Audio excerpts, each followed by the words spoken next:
ఒక చెరువులో ఒక తాబేలు ఉండేది. ఆ తాబేలు ఒకరోజు చెరువు బయటికి వచ్చి హాయిగా అటూ ఇటూ తిరగసాగింది. అదే సమయంలో ఒక నక్క ఆహారం కోసమని అటువైపు వచ్చింది. అది తాబేలును చూసింది. అంతే, లటుక్కున దాన్ని పట్టేసుకుంది. వెంటనే తాబేలు భయంతో తన తలను డిప్పలోకి ముడుచుకుంది. నక్క తాబేలును తిందామని అటూ ఇటూ తిప్పి చూసింది. నోటితో కొరికింది. అంతా గట్టిగా ఉంది.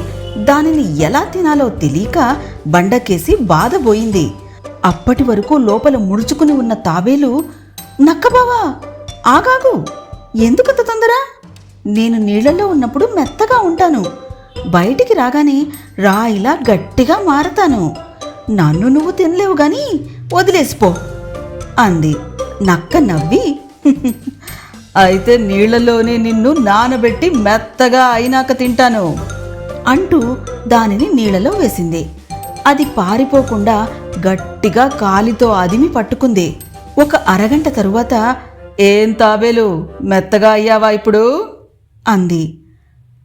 అంతా మెత్తగా అయ్యాను గాని నీ కాలు ఉన్న చోట నీళ్లు తగలక గట్టిగా అలాగే ఉన్నా అంది తాబేలు. అలాగా, ఏది చూద్దాం అంటూ నక్క కాలు తీసింది.